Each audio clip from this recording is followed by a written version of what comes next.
What's up? What's up? Okay, hey, welcome to Freeze Talk. Yay!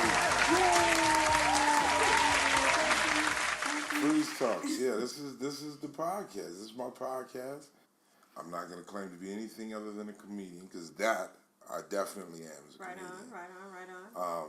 Along with co-host and sidekick and sister in the game and good longtime friend Linda Hamlin Denton. Yay! Yay! All right. What up, man? So, What's up? what you been up to? You had a gig last night?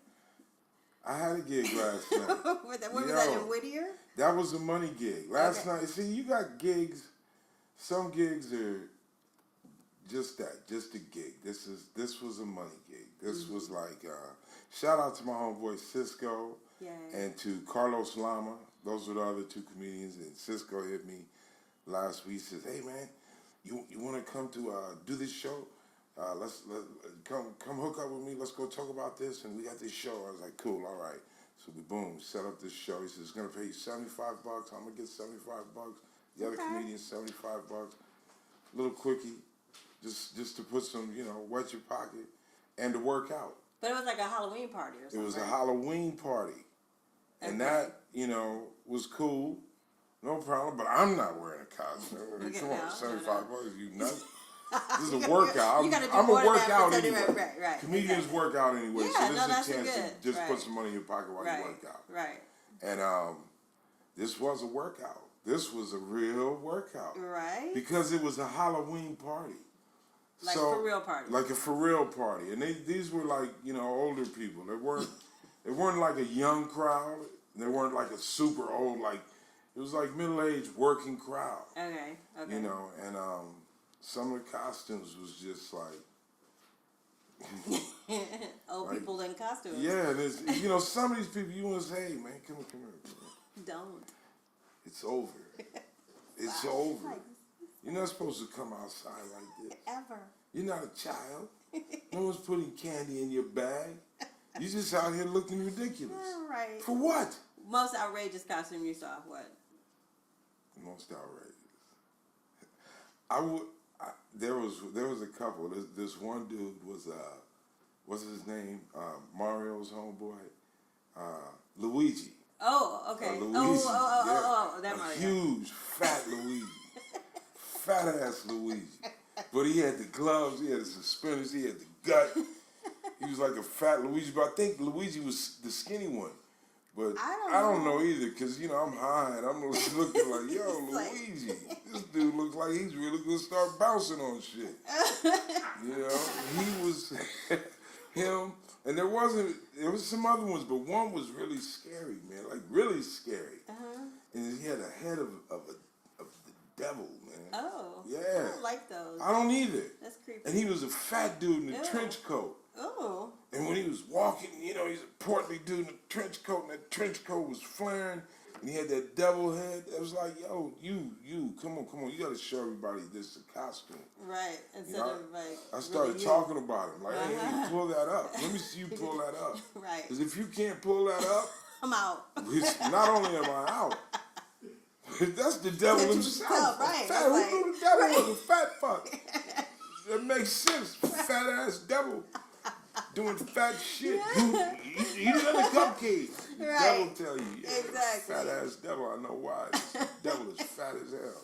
So how did it go? I mean, it was one of, this is how it went. It was a party. Okay?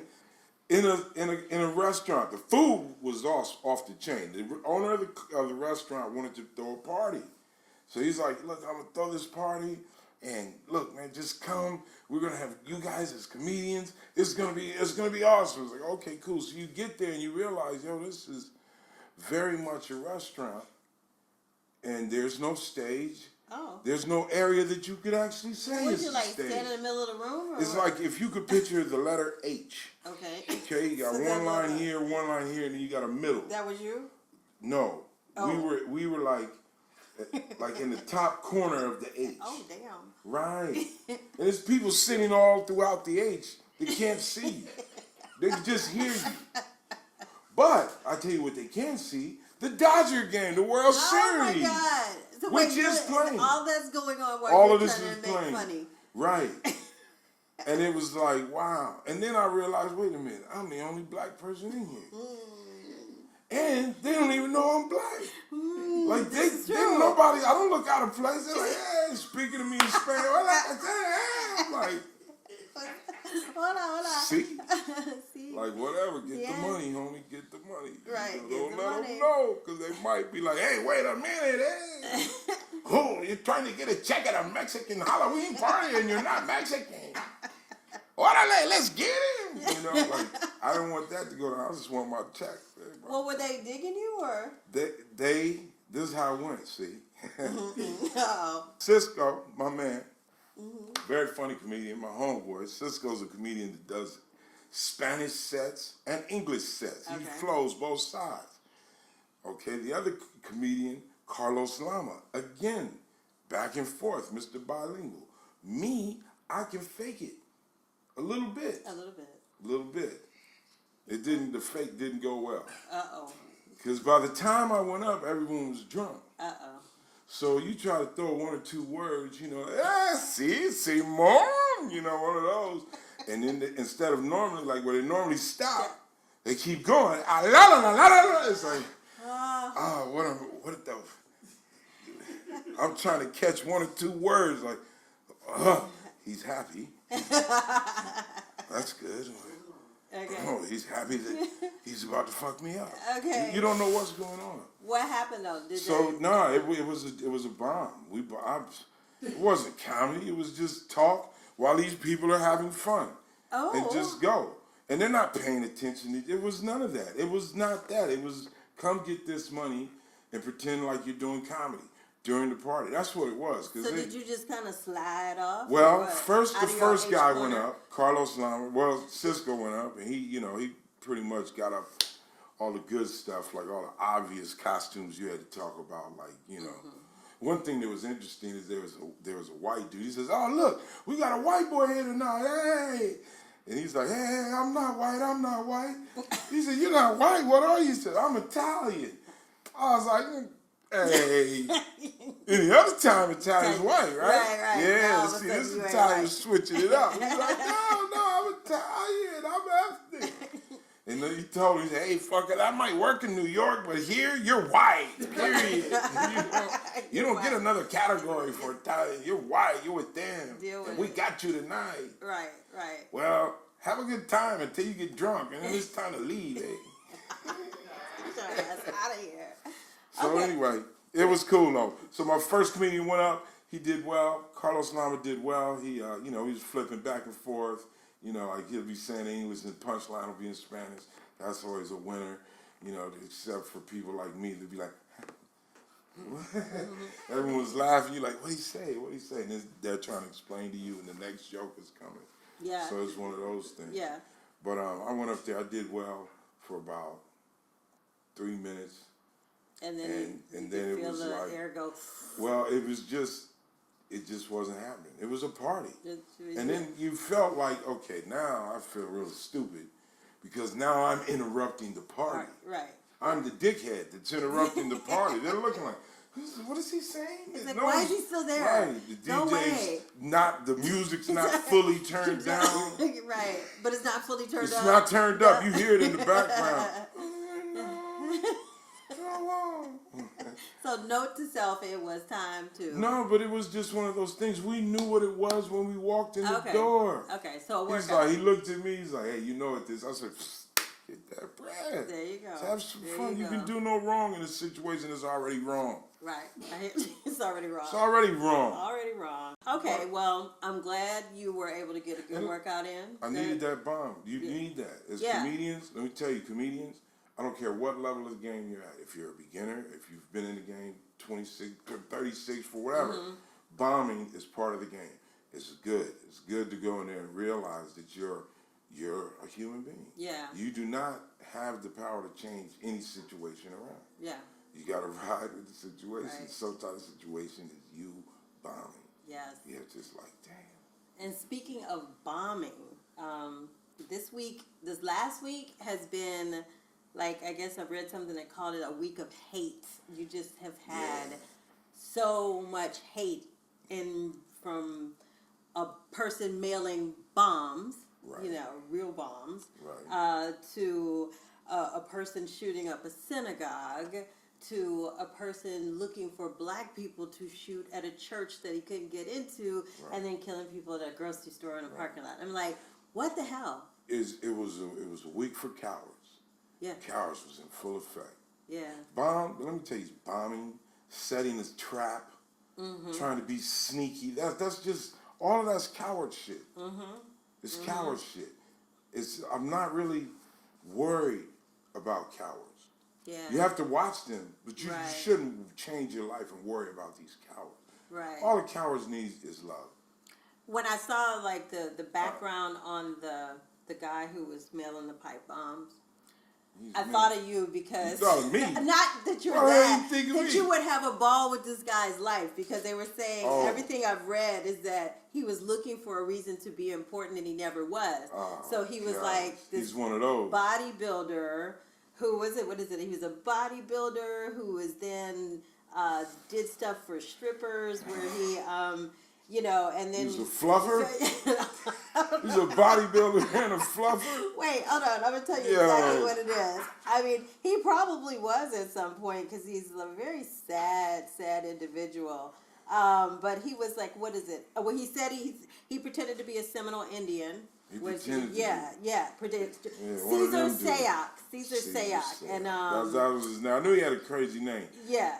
Desperate to become a nobody, desperate to become a somebody, but never made it, so this was his way of... Classic case of Taxi. Right. You talking to me? You talking to me? It's that dude. Yeah. That's what these dudes be, man. Yeah. Exotic dance promoter. Exotic dance promoter. Yeah. For men or women? Oh, For men? Know. Yeah, see, that's another factor. It could factor. be both. Who knows? Yeah, he's the freaky guy. He doesn't quite fit in. Yeah. Because he's a taxi. He's the fucking, you talking to me? Yeah. That's why I say, man, I don't care, man. Be nice to people. Just, it doesn't take a lot just to say, give somebody a smile. Hey. I'm telling you, that could set one of those type people, that could change everything for them. Right. That's real. Right. Because these are people that, you got to understand, they want to belong to society. They were outcast all their life. Who knows? As a kid, they probably smelled like shit or something. You know what I'm saying? Smell like shit. Yeah, you know that's that kid in That could class. affect you for the rest of your that life. Yeah, I knew a kid in class. This kid, Clarence. Shitty Clarence. Oh. Smelled like shit. He probably shit on himself a lot. Oh. He was a shitty kid. I feel bad for him. And I feel bad for him too. Did you make fun of him? Yes! Oh. I was a normal kid. Of course I made fun of him. Who's not going to make fun of a shitty smelling kid? Oh, it's shitty It's like, God, he smelled like, yo, homie. Do you know what happened to him? I don't know, but I know we had a teacher. We had a teacher that took special interest in him. Okay, that's good. She wasn't a teacher. I mean, the other teachers, fuck them, because they was like, woo, Right. yeah, he is shitty, Claire. Oh, no cursing. Doing all of this, Clarence, what are you, She wasn't, but one teacher, it was a crazy school I went to, Pasadena Alternative, and the teachers, you call them by their first name. Oh, okay. It was like when I was trying this new age teaching, Right. So the teacher's name was Judy. But Judy, that was a cool teacher because she took shitty Clarence shopping. She took him, See, that's what you're supposed to do. Yeah. There you go. She probably, But it was like, it kind of was double back because it's like, hey, man, look, Clarence, it's been 4 days. You still got on the new clothes, man. What's happening? But at You're least supposed to regulate. At least they were new clothes. Yeah, it helped for a day. They weren't shitty smelling anymore, but right? let me tell you something. It's crazy to see something brand new and it smells shitty. Oh. That's like a mind boggle. It's a head fuck to the other kids. You started a problem, Judy. I wouldn't. Clarence is supposed to be holes down. Maybe he wasn't. I don't his know. hygiene was obviously. He might have had a real problem. As an adult, I could tell you that the kid had a real problem. Yeah, as a kid, it was probably in his home life. Yeah. It was something fucked up. But the kids don't know. Yeah. They just know, hey, this kid is shitty. Yeah. Hey, don't sit next to me. Well, that dude grows up. And the becomes psychological damage of being a shitty kid creates somebody that might send a pipe bomb to you. That's why any chance as humans, we always have a chance to change something. Just kindness, man, it works. Yeah. You know, a lot of people are like, yo, fuck that. Yeah, I get that too. Fuck that to a certain degree. Don't get it twisted. I'll slap the shit out you while I'm smiling. If necessary. Bow! If necessary. If necessary. I'm trying to be nice, though. Trying to put the, you know, say hello to somebody, man. Somebody staring at you crazy, smile at them with the smile. Yeah. Hey, that always works. I'm telling you, sometimes I smoke a fat-ass blunt, and I ride my beach cruiser through my hood, and I just say, this is a morning exercise. I just hit everybody with, good morning! That messes people up, though. It does mess them up. I mean, I do the wave, like, in the car, and that, like, can mess people up. It messes them up. They're all set to be pissed off, and then it's like, what the fuck, why are you, what? And you hit them with that smile. Yeah. But, yo, somebody got me like that one day. That's how I knew to play this game. Somebody got me one day. I was like, I had to go. I was like, damn, I need a blunt. So I walked to the corner store. My back is kicking in like, I was pissed off. You know, when I look pissed off, it's not good. It could lead to trouble. People get on phones. Angry white, he's walking, Mexican, you know. Armenian, I live in, you know, anything. America. Right. So anyway, this one young kid was on a skateboard. He did some old silly shit. You know, like motherfucking skateboard in the street if you're so bad. Just sidewalk for walking, motherfucker. Yeah. And he did that, and he did some old stupid shit, and I was just when I was about to say, hey, you dumb. He hit me with the, good morning, sir. I hope you have a great day. Oh, I messed your head up. I was like, hey. There you go. There you go. So everybody is pretty much saying that all the hate is coming from Trump. He's the fuel. He's an idiot. The flame going. He's an idiot. So he's going to inspire other idiots. Yeah. If you got an idiot as the example, all the idiots get inspired to be more idiots. More idiotic. Man, come on. You can't have a clown as a president and expect not to see a circus. Yeah. It's a circus, man. Right. That's all this is, over and over again. And everybody's so shocked. I'm not shocked. What are you shocked about? But is it him or is it what's always been there and he's just allowed it to grow? It's always been there. To not even grow, to just to tear the veil away or whatever. Look, this is something we need to go through, I feel, as a country. Because all of that, I'm going to tell you, that political correctness, yeah, man. it was comfortable, but it was bullshit. It was bullshit. It is bullshit. It is. Say what you feel, man. But here's the part they left out. What about you? You don't have to let this affect you. Your grandmother told you, sticks and stones may break your bones, but words shall never hurt you. I grew up under that.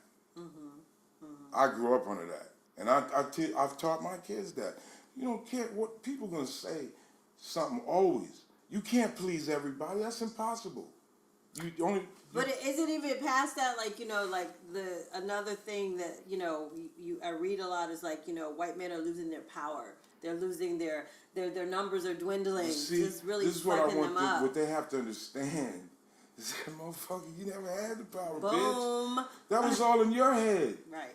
That was all in your head, and you had this political correctness to make you feel like everything was in order, and you want to live in a lie. I'm sorry, the lie's over, homie. Somebody look at you and say, hey, you full of shit. Matter of fact, is your name Clarence? They might do that. They might do that. If you say, hey, the emperor wears no clothes nowadays. Yeah. People ain't going for it. They're going to tell you, and they should. Right. They should. You don't want to live in a lie, acting like you're the shit, and everyone's playing along with that. No, you're not the shit, man. So when you say like you think it's like we need it to. I mean, where do you think it goes? To get to where it gets to, I personally feel that, you know, look, you get a choice in life. You want to sit around and dwell on all the negative and be a part of the negative. There's a result to that. It's a negative result. If you want to be positive and be a part of the positivity and tap into that, there is a result for that. and it's positive. This is proven. This isn't theory. This is proven. This is balance. Be a part of the positive. All the negative stuff is there. It's always going to be there. It's always going to be there. But do you dwell on that? Do you deal with that, or do you make the positive change? Right. Make the positive change. Because once you become positive, you realize, oh, wait a minute, I'm around a lot of positive people. Yeah. Well, you're the average of the 5 people you hang around There with. it is. It's like you become that average. So it is true. The people that you're around, they affect your thinking and your consciousness and all of that. So, are you registered to vote? You voting? Yes, I'm registered to vote, and I'm a vote too. I know, and to be honest, I don't think it matters. I think they already know who's going to do it. They already this shit is rigged. I feel. It's rigged, whatever. But just in case it's not, and because of so many people died, straight up died. For real. Yeah. Straight up on that alone, I'm saying, yeah, okay. Yeah. I'm casting my vote. I'm doing that. And I'm not one of these people to tell you how I'm gonna vote. It's none of your goddamn business. Yeah, I agree with I that. got slapped as a kid. My mom. Whoa. My mom wasn't fit. My mom never put hands on nobody. My mom was always like, she'll call pops. But I asked her, I said, so who'd you vote for? Whoa. Bow, I got popped in the mouth. She said, you don't ask someone that. I said, how old were you? I was about like 5 or 6. Oh, man. I gotta tell you what, it was when Nixon was in office. Okay. That much I knew. Right. Nixon. Oh, I knew that dude. And I was like, here, so who'd you vote for? And she popped me in the mouth. Just like, boom. Bow. She said, you don't ask that. Oh. That's private. In this country, it's called a secret ballot. You go into a booth, and it's secret. She said, that is vital of our system. Yeah. Everyone has their right to privacy on how they vote. Yeah. So I've always rocked with that. I'm not telling you what I am. It's none of your goddamn business. Because I might be this today, and then somebody might say something over here. I might go over there. Yeah. I vote for who makes the most sense for the people, man. Yeah. And that's a vague question, but hey, I'm part of the people. No, that makes sense. I mean, the main thing is that people just get out and do it. I think the last election, if you didn't get the results you wanted, it was because a lot of people kind of just saw it as a foregone conclusion and just didn't vote, you know? Right, I mean, and hey, don't get me wrong, because I know why people feel that way. I remember when your boy, what's his name, the shoe dodger. Oh, Bush? Bush, that's my boy, man. That's like the highest insult, to throw a shoe at somebody. Like, isn't it? Like, and he didn't give a fuck. That's what was so funny. No. He ducked and came back like, come on, throw another. Right. Come on, hit me. Right. He thought it was a game all of a sudden. Yeah. He's an idiot. That's my boy, because he seems like he'd be a fun dude to hang around. Like, you will have some fun fucking with him. Right. Come on, Freeze, hop the limo, come on. Right. I could see that. But anyway, remember, he wasn't supposed to be president second time around. That was. Well, they robbed what? Yeah. Then they gangstered it. Yeah, they did. His brother Jeb wasn't supposed to be in there, but they gangstered it. That's what the country is. And wasn't his brother like running the election commission for Florida? Or yeah, of whatever? course. If I'm running the election commission, guess who wins?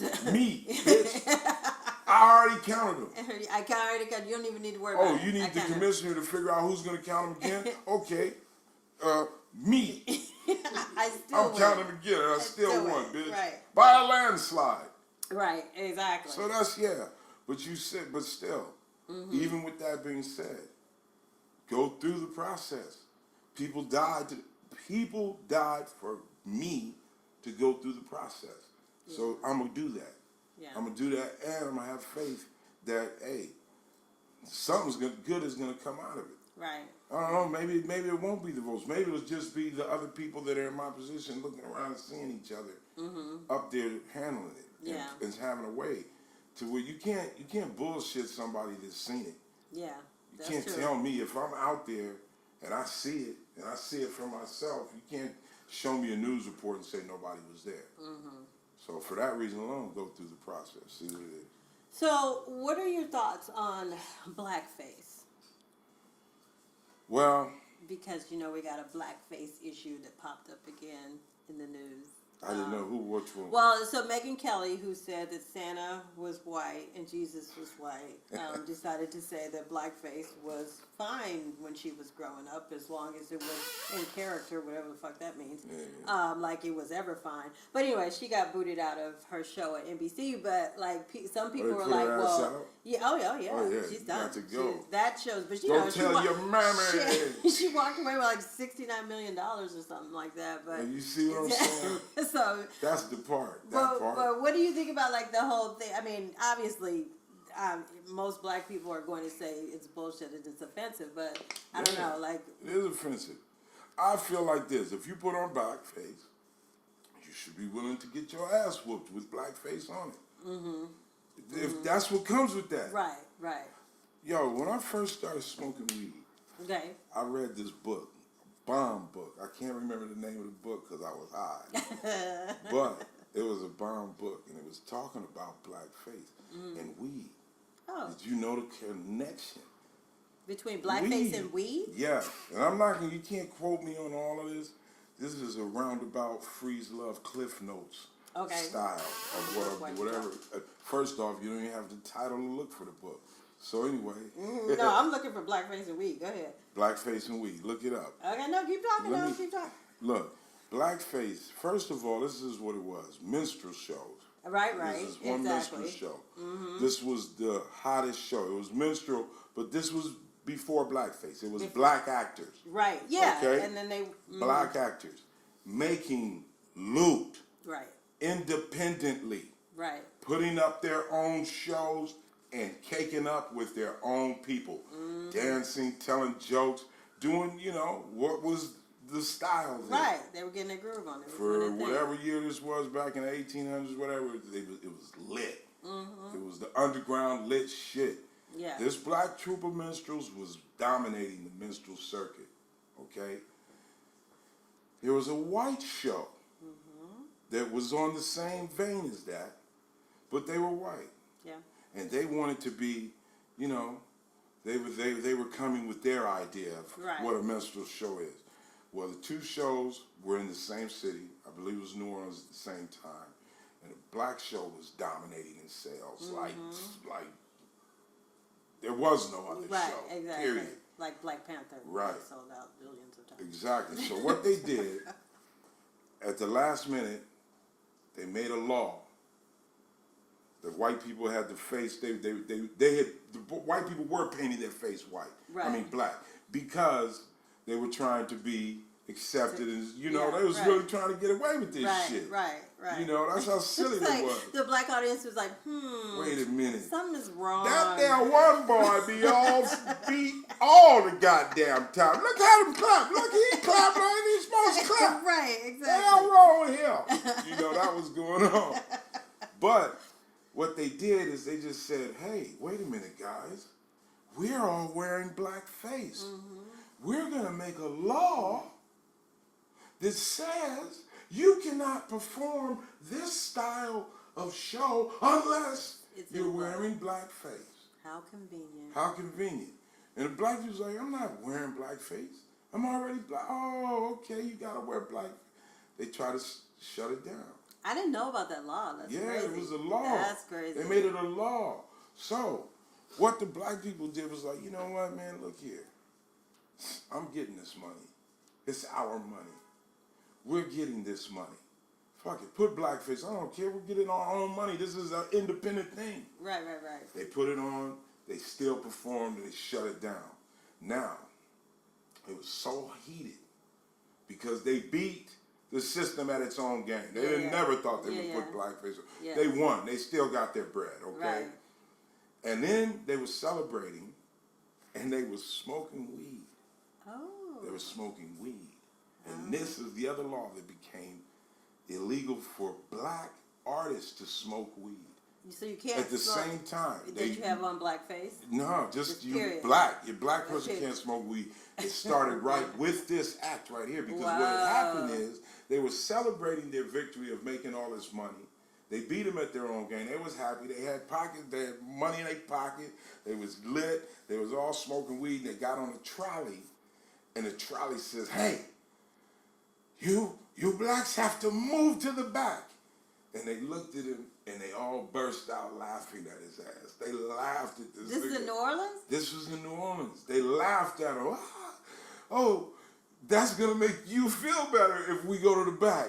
You bitch ass nigga. Really? Really? That makes you bitch ass. They laughed. And the police came in and started arresting him for making an unruly, disturbance. And they made it illegal to smoke weed and all of this shit. All from that night, from the same night that they won, they beat the game with blackface. So, I mean, blackface, that was then too. We don't need a reminder of that by you. That's cute. That's not cute. Right. That'll get your ass whooped, man. Right. I'm just saying, don't put it on. Don't put it on unless you could put it on anywhere. Yeah. Well, you're gonna go into Jordan Downs and put it on? Yeah. You're gonna put that on Slauson and Christian? You're gonna do that down there? Are you gonna stand on 125th and St. Nick in blackface? Are you gonna do that? If you're not, then don't fuck with it. Yeah. Leave it alone. Yeah. And if you are, please do that. Just go to those places I listed. And then let me make sure, let's go viral. Yeah. But I'm always amazed at people who always then claim that they didn't understand. They didn't get it. That's game. Like such crap. That's game. That's always going to be. I didn't know. That's why you need your ass whooped. So you know. That's all I feel. Yeah, Just when you say you know, you are begging for a lesson. So you'll get it. Yeah. Keep begging for a lesson, you'll get it. Yeah. You didn't know, okay. They're doing it. All right, so you were on the road for a number of years with Charlie Murphy. How long? Man, How long? 8.5 years. 8.5 years. And when I say on the road, it wasn't like, hey man, what you doing next weekend? Let's go. Hey, okay, hey, I'll see you next month. No, we were on the road. I'd say 40 to 45 weeks out of a year. Wow. Okay. We were on the road. Charlie Murphy was hot from the Dave Chappelle show. That show, man, thank you, Dave Chappelle. I was never on the Dave Chappelle show, but I ate from the Dave Chappelle show. Right. The racial draft is still among my favorites. There's the racial draft because that will go on forever. We trade people back and forth daily. My favorite was reparations. Reparations too. Yes. That was one of the dopest. Hey, and of course Charlie's skit. Yeah, man. You know, come on, those are like iconic now. And it was iconic. They are iconic, and it was. I was to witness that. Man, thank you God. Right. I had a front row seat. Right. Of seeing that and seeing it, the phenomenon. You know. But we were on the road. So to be on the road that long, you guys had to have developed just a hella bond. Yeah, and it was a trip because when we first hooked up, we met years before on Murder Was a Case with Snoop Dogg, and I told him then I was like, "Yo, dude, you funny, man. You need to be a comedian, man." He's like, "Yo, hey, check it out, nigga. That's my brother, all right? Me." I write scripts, I act, and I whoop niggas' asses. You know. I was like, nah, but you could do that. He's like, nah, I leave that to you guys, nigga. But that was cool. So years later, he's now doing comedy thanks to Donnell Rollins and Bill Burr. I'm pretty sure those were the first two comedians that took him out and introduced him to the life of a comedian. And he went and he learned. He was doing his thing with those guys. And then when he got to the point where he's like, look, I'm doing my own show, man. I'm gonna get another nigga open for me. And he went and got FREEZ LUV, my dog. And it was because people didn't really know if you were black, white. Well, honestly, it wasn't anything like that. It was really just one thing that I really admired about Charlie Murphy is he gave everyone a chance. Everyone. I never saw him deny a comedian that stepped to him and asked could they be on his show. Never. That's rare. That is rare. That is rare. And I was like, yo, that made me be like that. Like that's how I'm that way. Right. Because I saw the beauty of how that goes. You know, I mean, sometimes even if it sucked, it was something to talk about during the show. Right. So it didn't matter. It was a win-win situation. And a lot of comedians just, and he had such a very mixed audience. It was a mixed audience. So there's a lot of times, black comedians, they don't get an opportunity to perform in front of a mixed audience.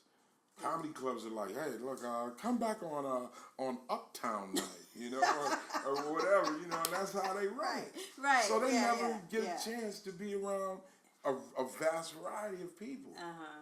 But he brought that. So a lot of times cats would be like, Charlie, let me get up. He's like, yeah. So what was it like for him though? Was he in Eddie's shadow and trying not to be, or trying to do his own thing? Honestly, he was in Eddie's shadow because you got to understand how big of a star Eddie Murphy is. Yeah. Eddie Murphy is a household name in around the world. He's a household name in Japan. He's a household name in Korea. He's a household name in Istanbul, in Sweden. Everyone knows Eddie Murphy, as they should, because he's a bad motherfucker. Right. That dude is talented, not only as a stand-up, he's huge. Yeah. So the audacity for his brother to say, look, I'm going to step in this and eat in that world. That's beyond courage. That's ballsy. That's balls, man.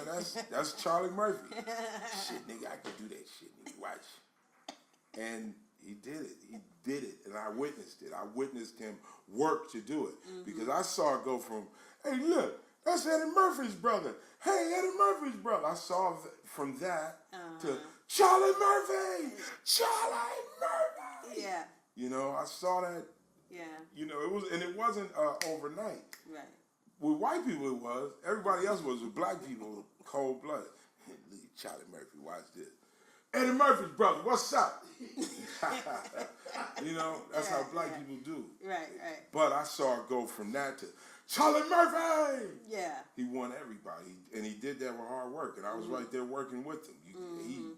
We wrote together. Right. We bounced off of each other all of our material. Yeah. We couldn't help it. We had fun writing. Yeah. We created, and it was organic, and it was original, and it wasn't bitten material. It was what we were experiencing throughout our journeys. Yeah. And we had some crazy journeys, man. I slept in a limo with Charlie Murphy overnight. Me, Charlie Murphy, in the Shenandoah Valley. Okay. You know the Shenandoah Valley? That was like... Wait, in Virginia? In Virginia. Okay. Where they got fucking... That's like where Civil War battle, right. Yeah. And okay. they say it's haunted and shit. Yeah. Yeah. And y'all slept in a limo. In a limo. They shut Valley. down a freeway because they had a sniper on the freeway. Oh, shut up. Yeah, this sniper, it was some old redneck hillbilly in Virginia. The first thing come down this here lane, I'm gonna light it up. So we're in a white limo. I didn't want to go. Like, look, a white limo? Oh, Lord have mercy. I know that was like a prime target. Right. So we didn't want to move. And they shut the freeway down anyway. They shut it down at like 11 p.m. to 6 a.m. We could not leave. And we was in the Shenandoah Valley. Dang. So did y'all stay up all night, or y'all just... We tried. We had plenty of weed, though. Well, that's not... The whole, me and Rich Murphy, at first we was all upset, but by the time they said we could roll, we was like, oh, shit. I thought we been started rolling. That's right, we haven't moved. So it was, crazy. You guys traveled all over the world together, didn't you? Yes, we went to Stockholm, Sweden, Finland, Oslo, Norway, Tampere, Finland.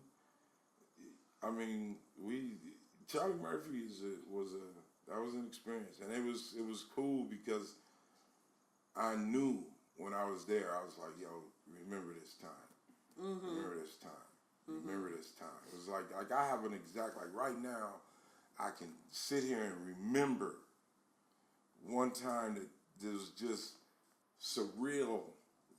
Is this a dream? And it wasn't a dream, it was reality. We landed in Iceland. Okay. In Reykjavik, Iceland. And as soon as we got there, the limo driver says, hello, Charlie Murphy, how are you, man? He says, hey, what's up? He said, you got them trees, right? He says, yes, I do. Getting the weed was no problem. I'm just glad I don't have to take you to so-and-so, so-and-so. And he was like, so-and-so, so-and-so. What the fuck is so-and-so, so-and-so? What is that? He says, that's the restaurant. Every time you two, Bono, comes to Iceland, before we do anything, I have to take him to that restaurant. Charlie says, yeah, well, nigga, guess what? You're taking me, Freeze Love, Rich Murphy, to that restaurant right now. You got the weed already, right? Let's go, nigga. Take us to the fucking fufu shishi. What is it? Lobster, shrimp. This is the best shrimp in all of Iceland. He's like, yeah, that's what we're doing. Lobster. They got lobster. He says, yes, this is the best lobster. He says, okay, we're going there. But this is a 3-hour trip. I don't care about that. I don't ask how long it's gonna take. We got time, Rich, we got time. Rich Murphy, like, yeah, we got time. Okay, let's go. And we drove on the freeway for 3 hours in Iceland. And we were in a Range Rover, and it was a convertible. The top was peeled back on the range. And it was snow. It was ice and stuff. This is Iceland. I remember listening to Biggie Smalls smoking a blunt. And I just remember looking to the right and seeing a fucking volcano. Oh, God. With lava spewing out the top.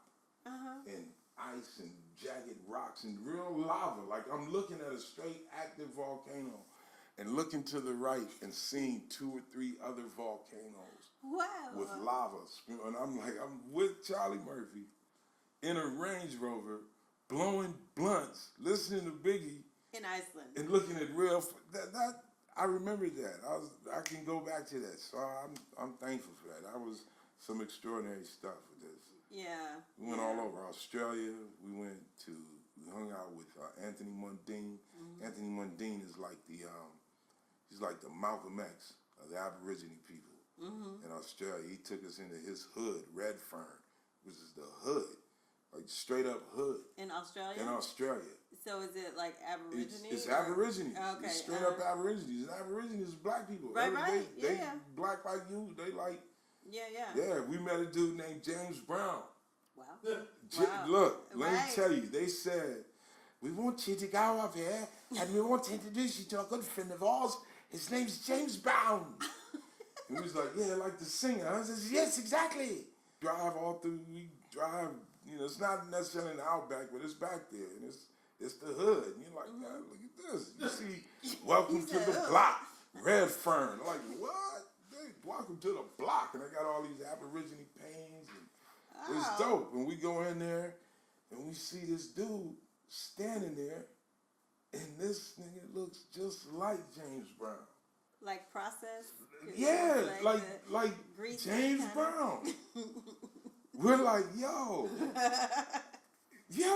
And they said, well, Charlie, Freeze, this is James Brown. And he says, hello, my name's James Brown. And Charlie's like, yo, man, not for nothing, but yo, nigga, you look like the singer, James Brown. He says, of course I do. My real name is Timothy, but they call me James Brown because I look like him. Oh, God. Like, yo, this nigga looked like, just imagine James Brown. But his perm wasn't a process. It was his real hair because he's Aborigine. Wow. He had a straight perm. Nice that Aborigine hair. It's just like, wow, this is crazy. Wow. But so, like, where were you when you heard that Charlie had died? Man, I was on the phone. I was talking to a friend of mine, Zoe Williams, and he had just gotten in a fight with a comedian friend of mine, Eric Spears. And he was talking to me about it being on TMZ. He's like, man, this is really getting blown out of proportion. He says, yo, hey, man. And I was on my bike. It was in the morning. I was riding my bike in the morning. I had pulled over. I was smoking a blunt on the overpass of the freeway, of the 101 freeway on Vermont. And I was smoking a blunt. And he said, yo, man, I'm looking at TMZ. Your man Charlie passed. I was like, what do you mean he passed? Passed what? He passed away. I was like, what? because see, the thing is, I had only known that Charlie had leukemia, cancer, probably about 2 months prior to that. Wow. And he had already had it for a couple of years. And I didn't know. He didn't tell. I wasn't around, and we had rolled hard body to the point that when we ended, we did the Charlie Murphy and Friends tour. We did the I Will Not Apologize tour. We did the Charlie Murphy Acid Trip tour. So that was like 3 tours in years and years and years. And it was when we left, it was like, brother, goodbye. And he was the nigga, goodbye to you, nigga. It's like we done. We done. We did it. We did it every which way you could do it. Let's go out here and do it some other ways. And it was all love. But I was trying to do my thing. You know, I was growing weed and learning this game and learning that game, and you know, acting, writing, doing this, and he was doing his thing with the Comedy Get Down tour with Cedric the Entertainer, George Lopez, Eddie Griffin, and I think Mike Epps was on it. Who else? And D.L. Hughes. I mean, this is like, that was beautiful to see a guy start and just see it go all the way to being with the top dudes. Right. You know, shoulder to shoulder. And on his own merit. He did that. Right. He did that. One of those strings pulled. He did that. How long had it been since you guys had seen each other when you heard? When I heard, because I moved, I was in New York. When I lived in New York, I talked to him all the time because we lived on the opposite ends of the George Washington Bridge. I lived in the uptown, you know, in Dominica. Mira, papi, okay, hola, okay. And where I live, they got the good tranquilo, the numero uno tranquilo, the best weed in all of New York. If you want that, you have to come to this side. So Charlie was like, yo, Freeze, nigga, cop me an 8 and bring it over the bridge. I got you. All right, homie, let's go. Let's write, nigga. So I would do that. I would go by the trees on the good uptown, you know, 193rd up in Dykeman, the best weed in New York. And we would go to his crib in New Jersey and blow it down. So we saw each other a lot, but then I moved. I got a chance to be a writing consultant on a pilot with this cat, Lee Aronson, who created 2.5 Men, Big Bang Theory. Right. So it was an offer that he was like, yo, I'm doing this pilot. I was like, you know what, to me, that's big enough to move back to LA. Yeah. And I love LA. I'm from LA, but I love New York. I was digging New York. I functioned well in New York. New York is, you can go get money as a comedian. Pockets low, let's go hit some clubs and go get some money. Right. Everything you pay, they pay. They pay. There's a comedian is a respected individual in New York. That's a professional. Yeah. You know? And clubs appreciate them. Other comedians appreciate other comedians. They pass work to each other like, yo, I can't get this dollar. You go get it. You know, it's a good camaraderie. West Coast, totally opposite. Everybody stabbing each other in the back for a free spot. Yeah. Because out here, you know, a spot on stage could change your whole career. Yeah. The right person see you. Hey, you know, so the dream stays alive. People will do anything up here and block out, and it's a different animal out here. But I'm thankful to know both and function with both. But I hadn't seen him for about maybe about a year and a half, 2 years. And, you know, I didn't know he was that sick. Yeah. I did not. And when he told me he was sick, but he didn't say what it was or how severe it was. And then he told me he had cancer. When he told me, I was like, what? Because I was with him when his wife went through cancer. And I knew his wife, me and my wife. Went out with his wife, him and his wife. You know, we did that. Yeah. We was as comedians on the road together. Our wives, we go out to eat, you know, birthday parties, all of that. So, seeing him go through that, and, you know, he's a single parent.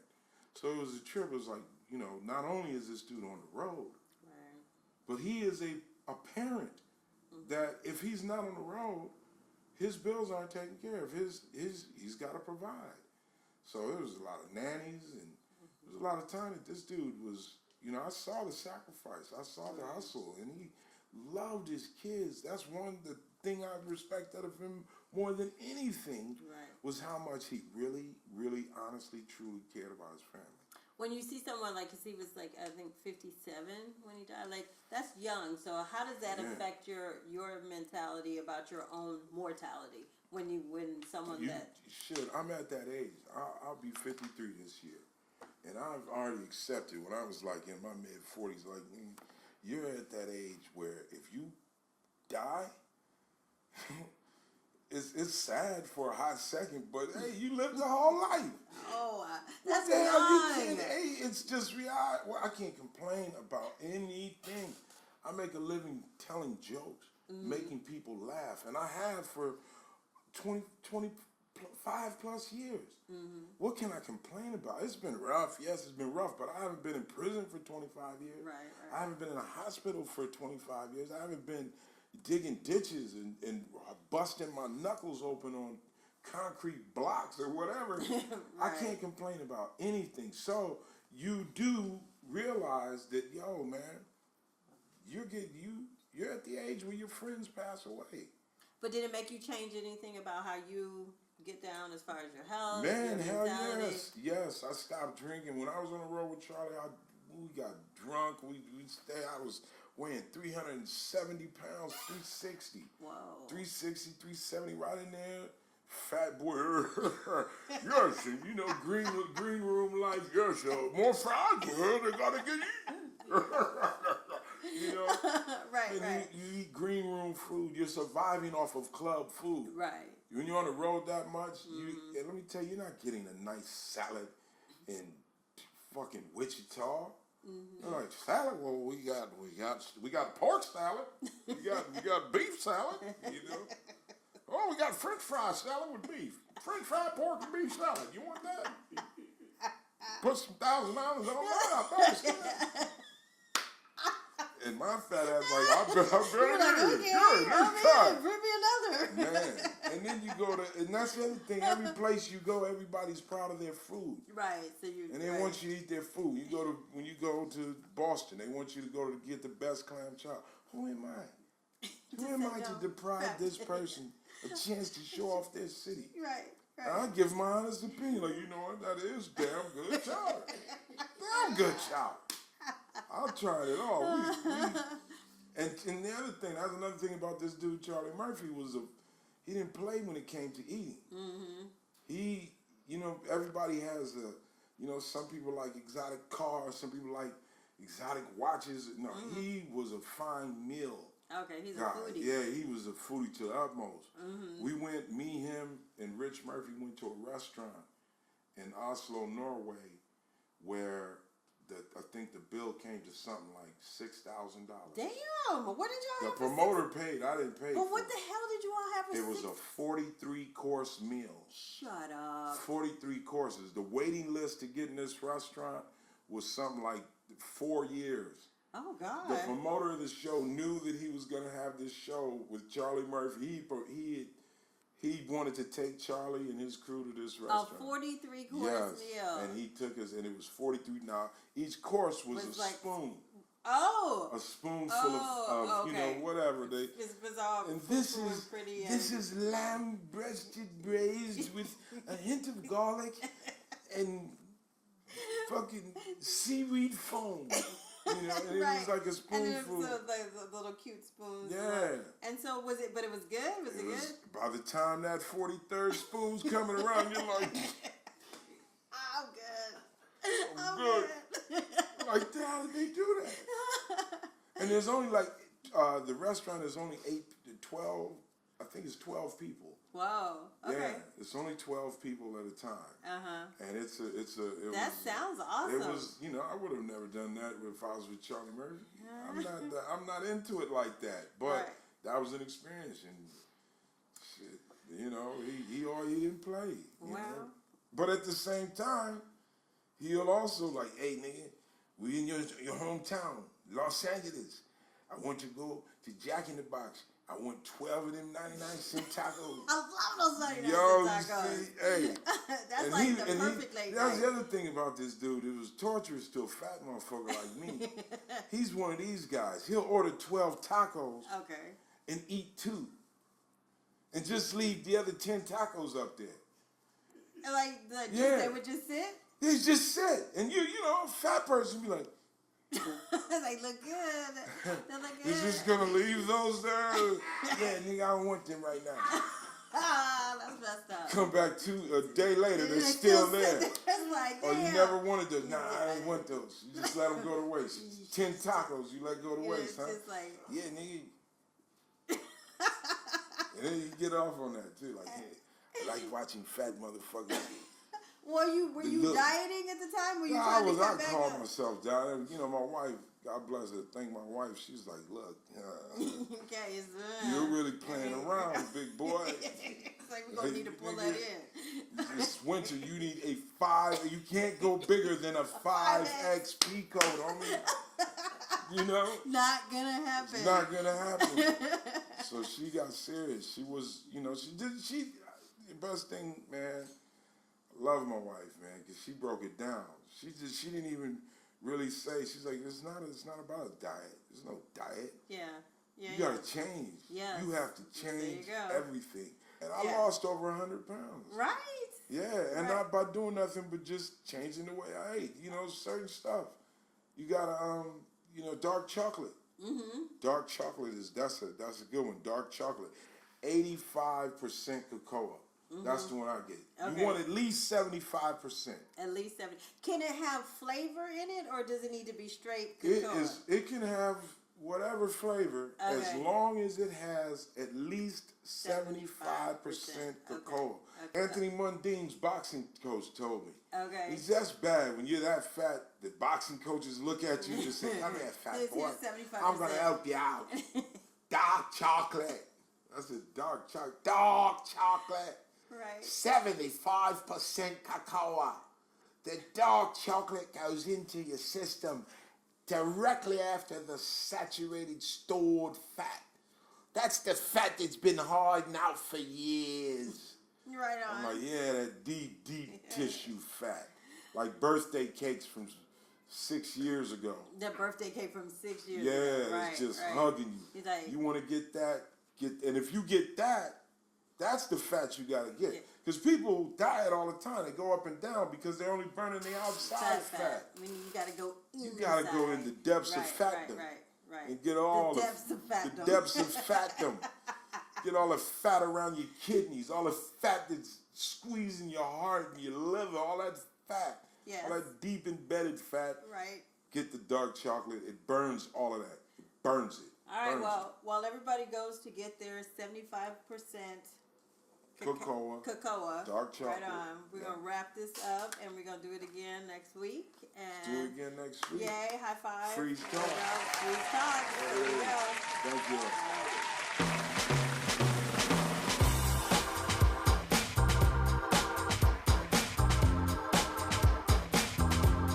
You are now about to witness the strength of street knowledge. When the gangs came to LA, 1978, this movie called Grease, that shit was exciting. One of my homies on my street took a jacket, and the jacket had T-Birds written in glitter on his back. He said, yeah, man, we're the T-Birds. You want to join up? Hell yeah, T-Birds, shit, we had jackets. Grease lighting. I said, hey, Ferris, what's up, homie? You want to be a T-Bird? Fuck that shit, I'm a blood. Blood? I don't remember the Bloods in the movie you in. It was the T-Birds, it was the Pink Ladies. What part was the Bloods? He's like, man, fuck that, y'all should be Bloods. Oh, nigga, we're T-Birds.